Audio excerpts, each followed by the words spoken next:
के संग जिज्ञासा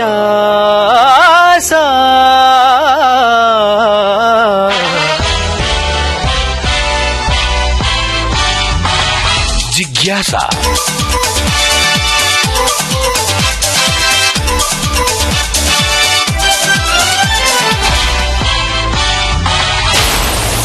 जिज्ञासा ज्ञान की रेडियो एक्टिव तरंग। दोस्तों नमस्कार, मैं हूं आपका दोस्त यूनुस खान। जिज्ञासा कार्यक्रम में पिछले हफ्ते से हमने सकारात्मक जिंदगी पर एक श्रृंखला शुरू की है, जिसमें बहुत ही दिलचस्प बातें चल रही हैं डॉक्टर योगिनी मोहरे से। वे हमें बता रही हैं कि कैसे एक अच्छी सार्थक जिंदगी जी जा सकती है और मन पर जज्बात का बोझ कैसे कम किया जा सकता है, कैसे बहुत हल्के होकर और बहुत पॉजिटिव होकर जिंदगी की राहों में आगे बढ़ा जा सकता है। तो चलिए लव यू जिंदगी इस श्रृंखला की दूसरी कड़ी सुने। लव यू जिंदगी। डॉक्टर साहब बहुत बहुत स्वागत हमारे यहाँ विविध भारती के स्टूडियो में।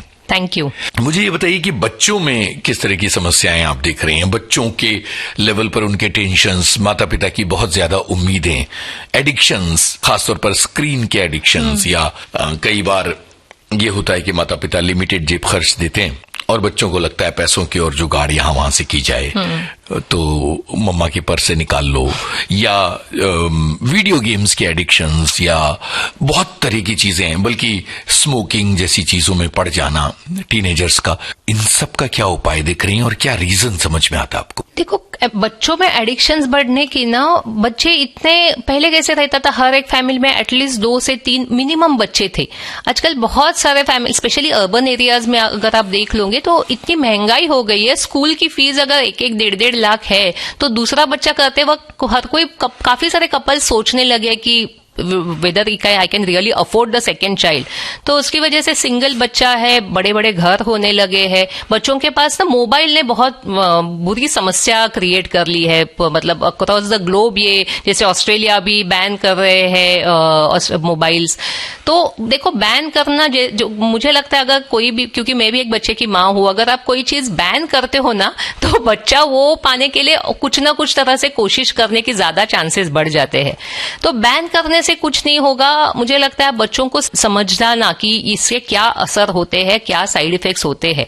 जैसे आजकल आप देख लोगे स्कूलों में छोटे उम्र से बच्चों के चश्मे आने लगे हैं। तो अगर आप अभी से 4th 5th क्लास से अगर आपको चश्मा है तो आगे जाके तो आपका इतने कंप्यूटर और स्क्रीन पे काम होने वाले, आपके आईज खराब होने की तो चांसेस बढ़ ही जाते हैं।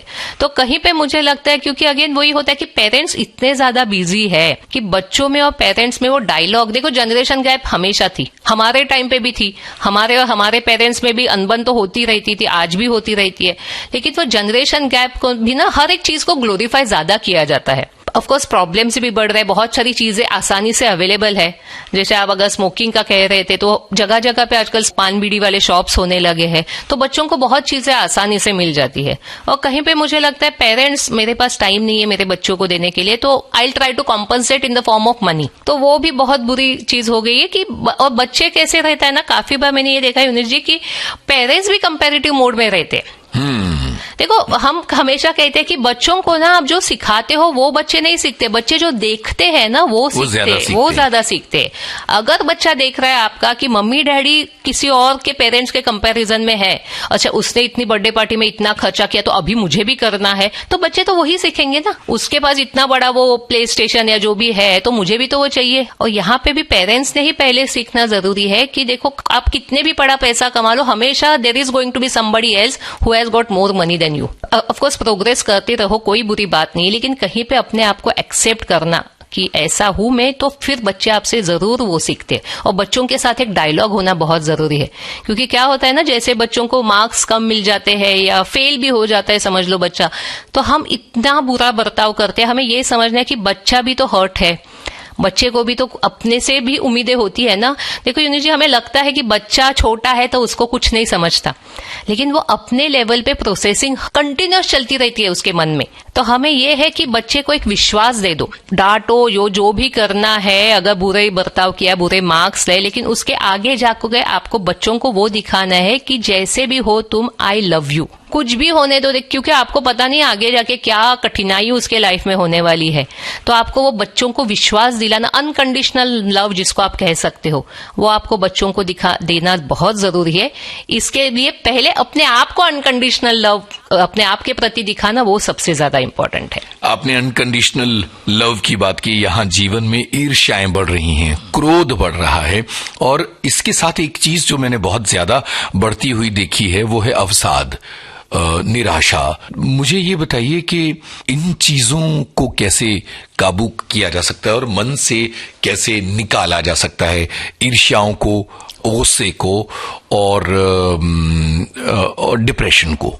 कैसे होता है ना, जैसे मैंने शुरुआत में कहा कि हम हर कोई इंसान सेम है। अगर मुझे गुस्सा आया तो आया है ना गुस्सा। अगर मैं ये कहूंगी, मैं बताऊंगी कि नहीं मुझे गुस्सा नहीं आया, ठीक है चलो कोई बात नहीं, तो वो गुस्सा अंदर अंदर रहेगा। जो निगेटिव इमोशंस होते हैं they affect your body in a bad way, और जो पॉजिटिव इमोशंस है, अगर आप भी सोच लो कुछ अच्छी बात हुई तो हमें खुशी होती है, तो निगेटिव इमोशंस को निकालना बहुत ज्यादा जरूरी है। और उसको हम ऐसे निकालेंगे कि उससे ना अपने आप को और किसी को तो हमें हार्म नहीं पहुंचाना है, एट द सेम टाइम हमें भी अपने आप को हार्म नहीं करना है। अगर मुझे गुस्सा आ गया, मैं बाहर जाके 2 सिगरेट पी ली, तो उससे मुझे तो नुकसान ही है ना। तो वो टेम्पररी अच्छा लगता है कि चलो मैंने सिगरेट पी ली, अभी वो पूरा वेंट आउट हो गया, मैं घर आ गया वापस। लेकिन हमें ना, जैसे हम हमारे फिलॉसफी में 2-3 नुस्खे बताते हैं, जैसे मैं यहाँ पे भी अपने सुनने वालों को बताना चाहूंगी कि एक तो आप ना लिख सकते हो। आपने सबने जब वी मेट मूवी देखी होगी करीना कपूर की, उसमें जैसे उसने लिखा है ना, उसका जो बॉयफ्रेंड छोड़ता है या जो भी, वो फोटो फाड़ के, तो ऐसे ना आप लिख सकते हो। आपके मन में जो भी निगेटिव भावनाएं आती है ना, उसको लिखो और उसके बैठ को पढ़ो नहीं। जैसे समझो, हो सकता है मुझे अपने घर के अगदी कोई, बिल्कुल मेरे बच्चे पे समझ लो, या कोई भी फैमिली के एकदम बिल्कुल नजदीकी रिलेशन पे आपको गुस्सा आया है, तो हमें लगता है कि मैं उसको जाके कैसे कह सकता हूँ ना, फिर वो घर के माहौल और बिगड़ जाएंगे। या मम्मी डैडी बड़े हैं, सास ससुर बड़े हैं उम्र में, तो उनका तो हमें रिस्पेक्ट करना ही, लेकिन गुस्सा तो है मुझे, तो गुस्से को तो निकालना बहुत जरूरी है, राइट? नहीं तो वो गुस्सा जाके आपके बॉडी को, आपके मन को असर करेगा ही करेगा। तो ऐसे टाइम पे आप एक पेपर पे पूरा, कभी कभार तो आपका मन करता है कि गाली भी देने के मन कर सकता है आप किसी भी वो बंदे को, तो पूरा एक पेपर पे निकालो, लिखो और वो पेपर को फाड़ दो, ना कि बैठ के उसको पढ़ो 2-4 दिन प्रिजर्व करो, देखो मुझे ऐसे इतना बुरा हुआ मेरे साथ, नहीं। वो क्योंकि वो तभी का तभी वेंट आउट है, वो बहुत पॉजिटिव तरीके से हमें अपने निगेटिव इमोशंस को निकालना है। या फिर आप घर में 2-3 बड़े पिलोस ले लो और उसको बीट करो, बिल्कुल ऐसे ना जैसे किसी के साथ फाइटिंग कर रहे हो आप, ऐसे सोच लो कि वो बंदे को हम मार रहे हैं, लेकिन वो पिलोस को मारो, अपना वो गुस्सा निकालो अपने से। और इसमें ना, जैसे किसी को लग सकता है नहीं, but somebody who believes in energy, तो ऐसे किसी को लग सकता है कि by doing all these things are we sending negative energies towards that person because we love that person। समझो आपका बच्चा है तो you love your child, लेकिन आपकी वो बात सुन नहीं रहा है, तो बिल्कुल नहीं, आप चिंता मत करिए, क्योंकि वो आप कोई भी किस्म की निगेटिव एनर्जी वो बंदे की तरफ नहीं भेज रहे हो। इस is just the positive went out for your negative emotions. तो एक तरीका वो हुआ। या फिर आप गाड़ी में बैठो या बेडरूम में, कहीं पे भी जोर से चिल्लाओ, वो निगेटिविटी बाहर निकलो, किसी और नहीं सुनेंगे तो वो और शायद डर भी जाए, लेकिन अपने आप के वो अंदर से निकालो। या शीशे के सामने खड़े होके वो बंदे से बात करो, रोना भी आ सकता है, कुछ भी हो सकता है, that is fine, absolutely fine. लेकिन आप में जो सुनने वाले हैं उनको मैं जरूर ये कहना चाहूंगी, प्लीज ये घर में ट्राई करो, निकालो अपने अंदर से नेगेटिविटी, और देखो बहुत आपको हल्का महसूस होना लगेगा। आपने इतने सारे उपाय बताए जो थोड़े से सामान्य जिंदगी से अलग तरह के उपाय हैं, जैसे कि कागज पर लिखा जो कुछ बुरे बुरे ख्याल सामने वाले के बारे में आ रहे हैं, या जो तकिए पे मारा, या अपने भीतर का जो आक्रोश है वो चिल्ला कर व्यक्त किया। अगर ये सारे इमोशंस हमारे मन के अंदर रह जाते हैं, तो क्या आपको लगता है कि इस तरह के ही वो व्यक्ति होते हैं जिनके जीवन में एसिडिटी बढ़ती जाती है, किसी दवा से ठीक नहीं होती है, और दवाइयों की टोकरी बड़ी होती चली जाती है उनकी? बिल्कुल, सिर्फ बीमारियां नहीं है। जैसे मैं हमेशा कहती हूँ कि हिटलर ने इतना बड़ा भयंकर प्रलय किया, लेकिन हिटलर की लाइफ क्या थी हमें पता नहीं है। कोई भी बुरा बंदा, बुरे से मतलब मैं जस्टिफाई नहीं कर रही हूँ हिटलर का बिहेवियर, लेकिन कहने का मतलब ये है कि अगर बंदा कोई बुरा बर्ताव कर रहा है या कुछ बीमारियां चल रही है जिसका कुछ डायग्नोसिस नहीं हो रहा है, कहीं ना आप अंदर इमोशंस बहुत लेके घूमते हैं।